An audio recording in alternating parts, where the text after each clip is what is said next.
This is the second tutorial of T324. Continue with block 3, ICT system in context. In this lecture, we are taking the case study of intelligent transport system in UK. To better understand the approach of investigating socio-technical systems, let's take how the intelligent transport system has been defined many times, and each time the failure has been detected as instructive failure, and then the system has been defined again to overcome the predefined failure and to improve the percentage of success.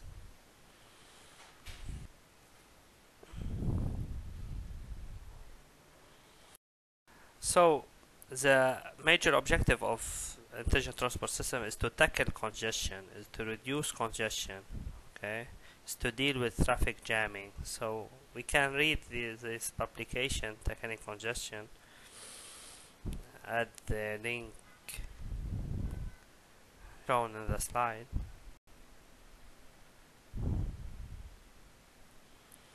First of all, the system has been defined as a roadside information system. So,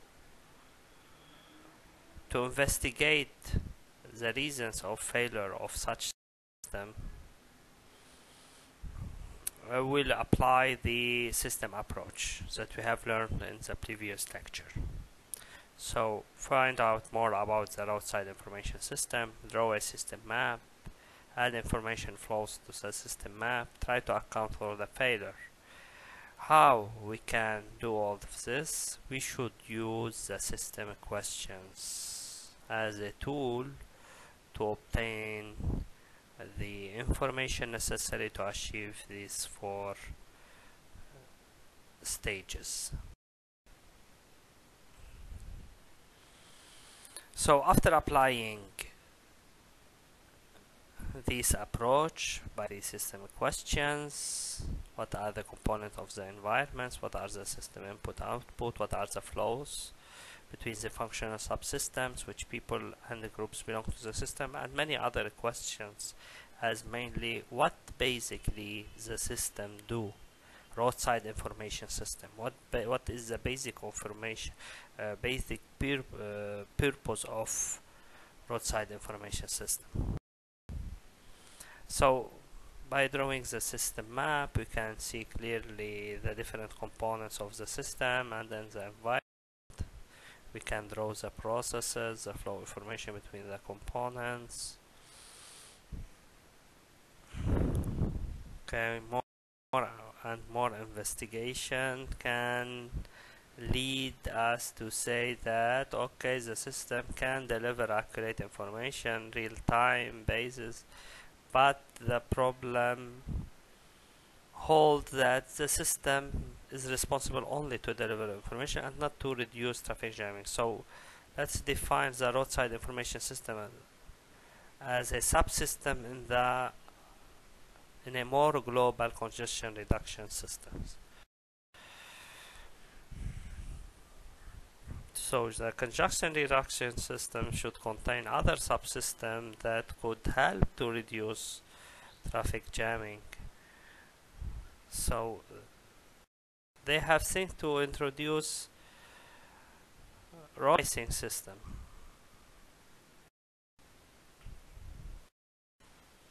So road pricing system subsystem could motivate someone to take some road and demotivate someone to use another one. Kind of penalty and rewards will be used to try to impose the traffic to be directed in some roadways. So they have think that such approach could help to reduce traffic jamming. So let's investigate the this other system. So the approach was that some roads might carry a higher charge than the other roads. Use of a road at certain times of a day might be charged more than at other times. Like for example, the peak period at 8 o'clock of the morning, let's say. Okay, of course, this should be charged more than the night hours. Also, certain types of vehicle might be charged more than other. For example, touristic vehicle, not like local vehicle. Okay, so a car from immatriculated from outside a region should be charged more than the local car immatriculated from the local place. Other one, different levels of vehicle occupancy might carry different charges, so we should motivate to have some carpooling. So vehicles having pulling more number of passengers should be charged less amount than people carrying less number of passengers. So in the investigation, we should ask as usual some important system questions. At what basically does the system do? What gives the system its identity? And the other ones, as you can read them and try to apply each question on our special case that we are studying, and try to find some risk of failure or potential reason of failure. So remember that it is an investigation, so look deep to the answer of each question.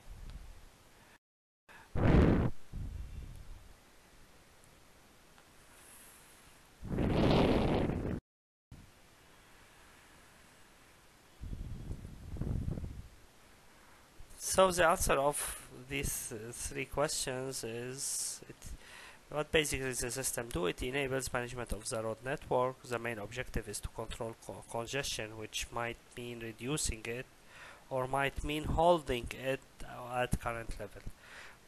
The third answer is that congestion could be measured, for example, by calculating average journey times or calculating average journey speeds.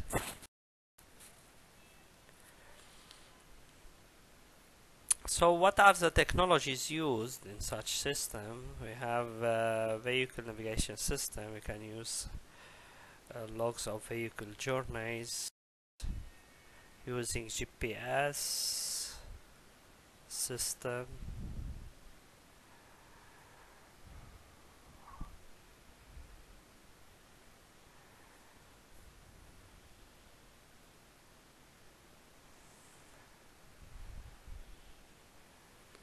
So using the US GPS satellite system, the National Motorway Charging Scheme for lorries, introduced in Germany in January 2005, the lorries are fitted with on-board units which keep logs of the journeys made.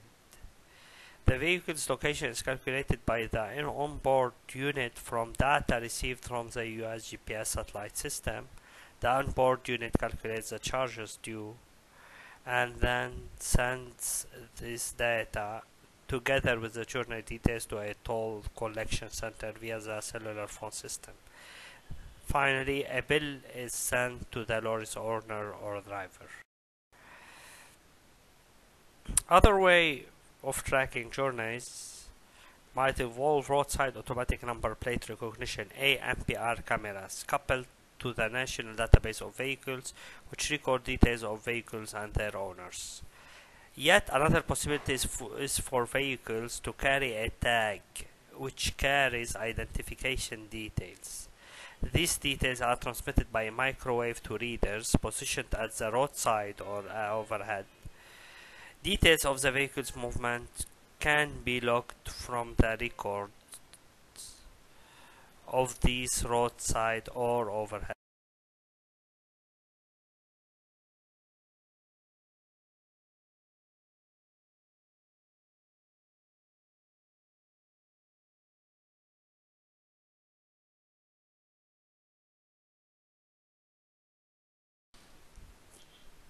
We can have some answers that could help us to identify the reasons of failure. What technologies might the roadside system use? So, as we have said, satellite location technology, NPR, RFID, and dedicated short-range communication.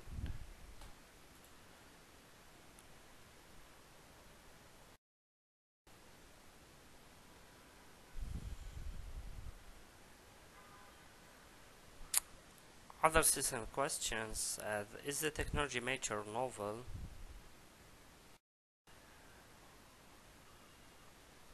At the time of writing the textbook of T324, satellite location technology for use in vehicles is rapidly becoming established, with the prices of units for cars dropping rapidly. AMPR and RFID are well established. Dedicated short-range communication is novel. However, although several of the technologies are mature or approaching maturity, what is novel for road pricing is putting them together into a system on the scale envisaged.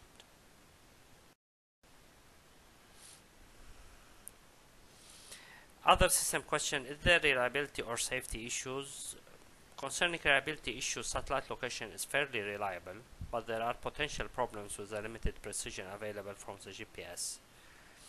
Nowadays, these precisions, of course, has been improved after many research done on this technology.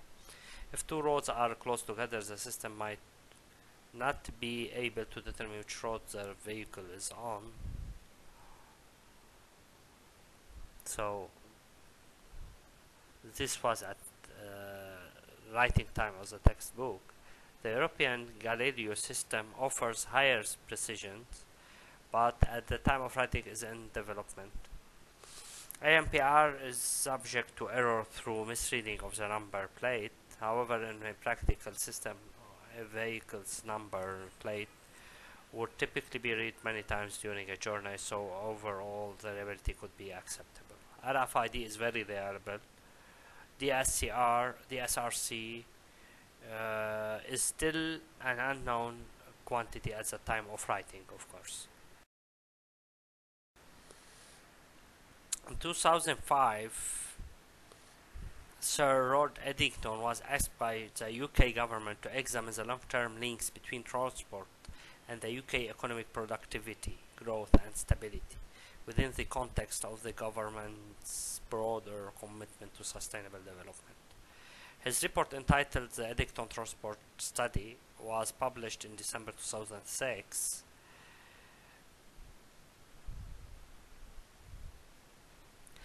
It runs to 4 volumes with a 5th summary volume. All 5 volumes can be downloaded via the following link.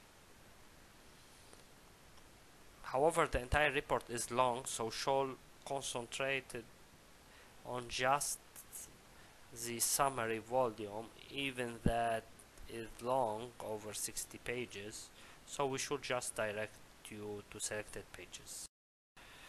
Eddington's distinct reason. One thing that emerges strongly from Activity 24 is that Eddington has a distinct reason for wanting to reduce congestion, namely a wish to reduce the financial burden on business.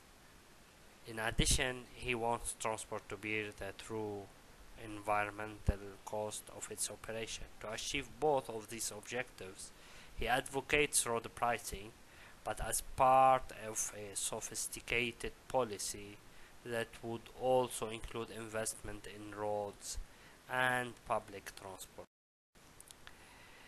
Any practical road pricing system on a larger scale would be complex, too complex for us to delve into here, so instead we are going to concentrate on what might appear to be a detail.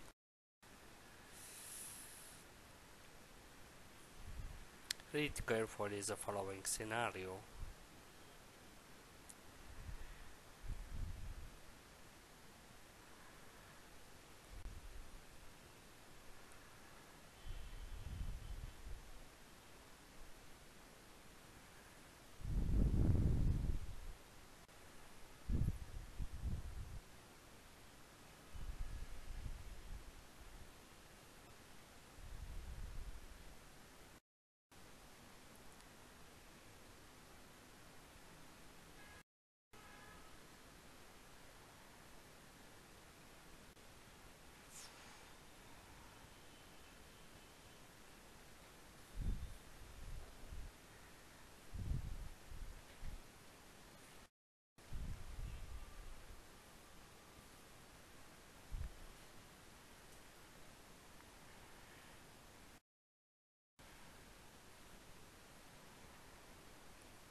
Failure is seldom due to purely technical parts. The technology sits within a socio-technical system, and the problem are often due to the failure of the designers to take into account the socio-technical nature of the system. The human parts of the system are often unpredictable, not because people are by nature perverse, but because they are far more complex than the technology they are called up and to work with.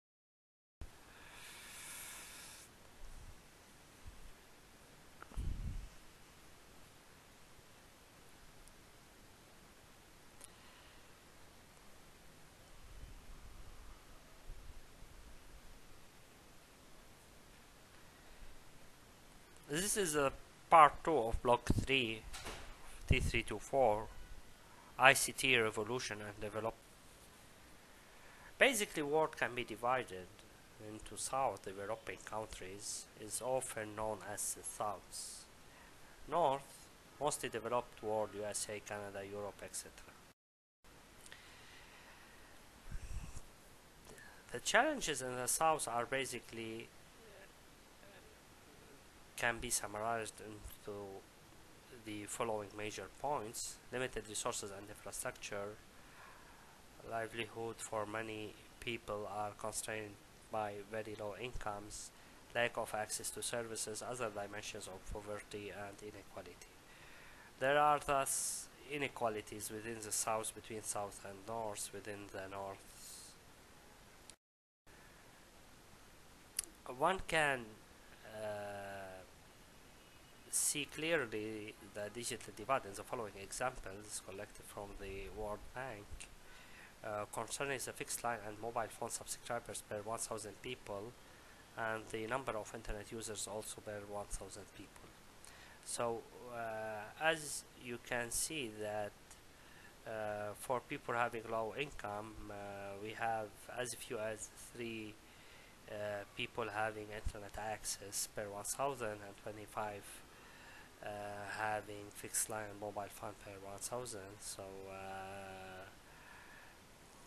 this number then increases when the income of the country increase, and of course the highest number of internet users and fixed line and mobile phone users are in the countries having high income.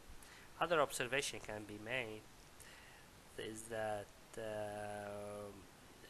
in recent years there is some evolution in the ICT in all the countries, whatever their level of economic level is, although this evolution is of course with different rates from one country to another based on their economic level. So we cannot say that digital divide is only between north and south or east and west. So it can be within the same country. We have digital divide between the capital, for example, and the rural areas of the country or the other regions. So it's a relative term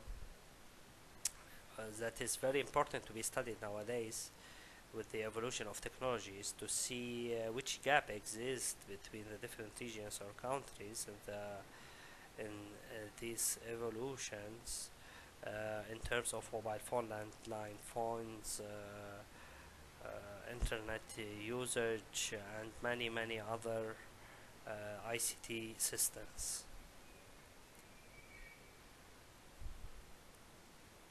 So the digital divide is a difference in the access to and use of ICT. Okay,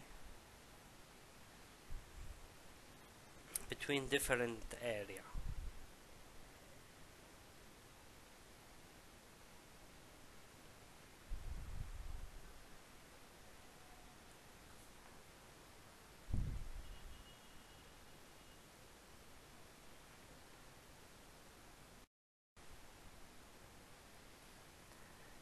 Let's take the ICT revolution as a developing country.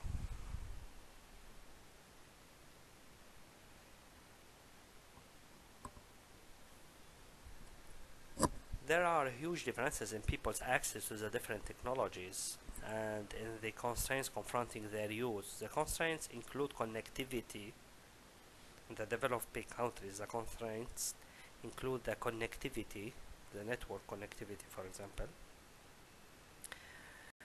the connectivity to ICT systems, the cost, the hardware, software, ISP connections, the cost to subscribe in an ICT service.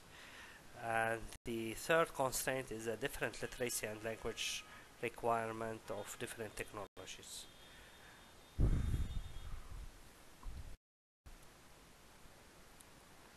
There is a tremendous potential for ICT to promote and support social and economic development by enabling connections with the knowledge economy, by enabling access to information, by supporting teaching and learning, by promoting human networks of many different kinds. So to promote and support social and economic development, there is tremendous potential for ICTs by enabling the following four major categories. Connection between the technological and the social and how they influence each other. Importance to take into account the lived realities and physical infrastructure in assessing what technological change can and cannot achieve. Changes in ICT enable new potential and new possibilities for human and social development.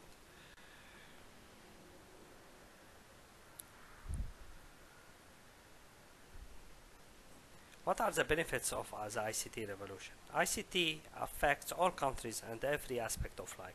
Opportunity for firms to conduct trade and business on a global scale. New opportunities for states to engage in promoting good democratic governance and social well-being. Empowerment from the transparency possible with electronic governance. Broke some traditional distinctions and barriers between developed and developing world. Impact on manufacturing productivity gains, public administration, transport, health, education, agriculture, and environment.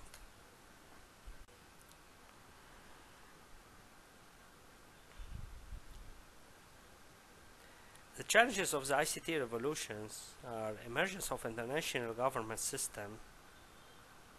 Benefits could remain confined to some sections of society. Need to foster and manage the ICT revolution properly.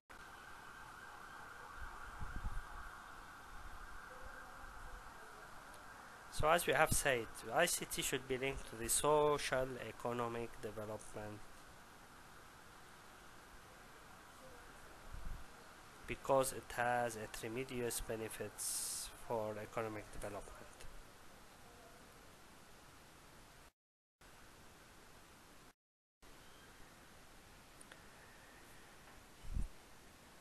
So the challenges of using ICT in developing countries, we have first access to the technology. We should do what we can to ensure equitable access of ICT in order that everyone has the same opportunity to benefit from them in the world. Whether or not everyone takes up this opportunity, then their choice in this value assumption, and some will undoubtedly not take it up or won't do much with it for a variety of reasons. So the world is still an unequal place, but the problem has been shifted from being one of society and therefore requiring further public intervention to a problem for individuals and the choices they make. Thus, access to the technology is seen to be the main public policy challenge for enabling equality of opportunity, and in ICT terms, unequal access is called the digital divide, as we have said. But access and the digital divide are broad terms that sometimes hide as much as they reveal, as we have noted. They contain a multitude of meanings and nuances, and crucially, both technological and social dimensions.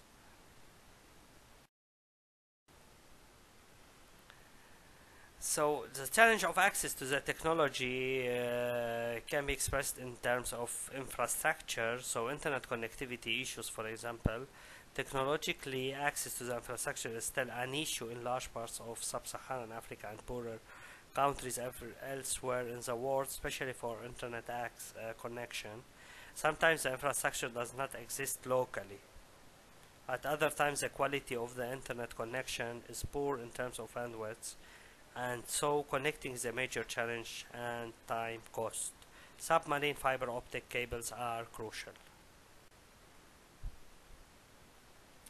Mobile phone connectivity issues, in contrast to internet connectivity issues, for mobile phones, the technological problem is claimed to be almost cracked. We are reliably informed by both developments and the economists that almost 80% of the world's population lives within range of a mobile phone network. If you are able to access a network in a poor country such as Uganda, the quality is in fact good, but this is partly because the demands on the network are not heavy in terms of actual usage. So there may well be a problem of networks not being able to keep up with increasing demand in the future. So this is due to the cost of connection in the case of internet and phone charges in the case of mobile phones.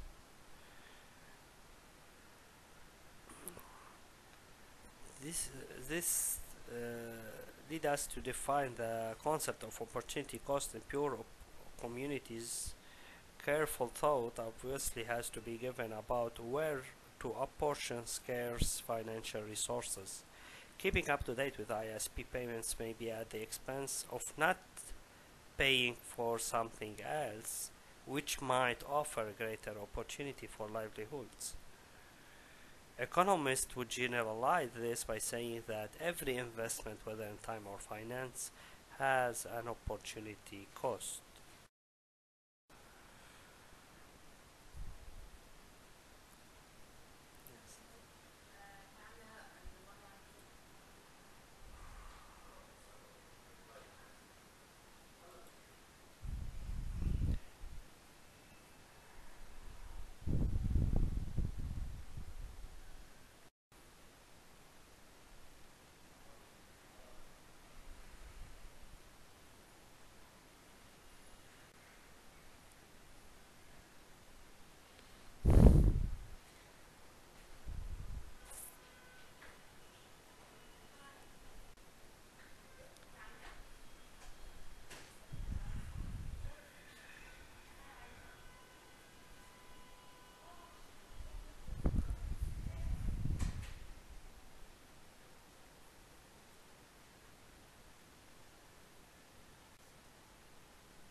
One constraint in the, as we have said, one constraint in the developing countries is the knowledge or literacy. So let's define the capacity and capabilities for computers and the internet.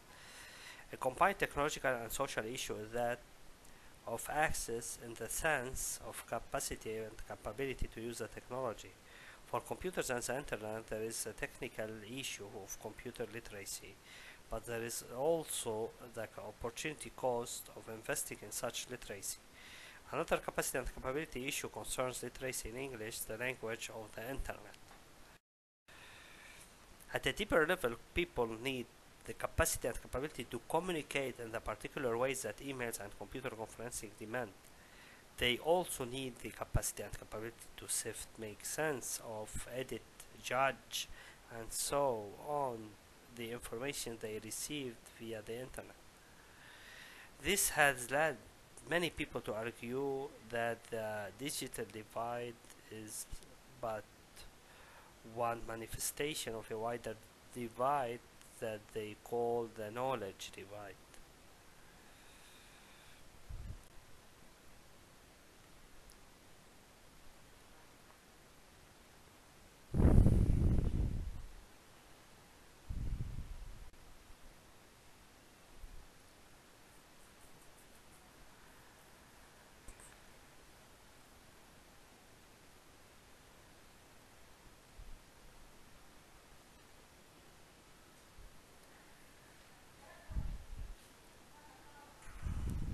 China and India can be considered as two huge countries that have huge implications for the world by virtue of their large populations.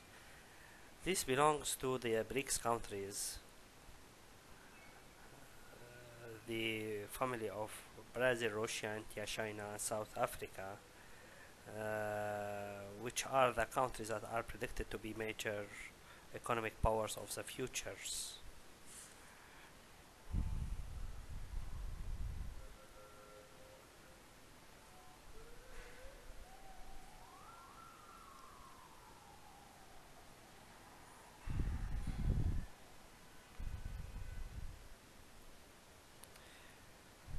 This economic growth is measured by the GDP growth. GDP is a gross domestic product of a country, which is measured in US dollar and for one single year.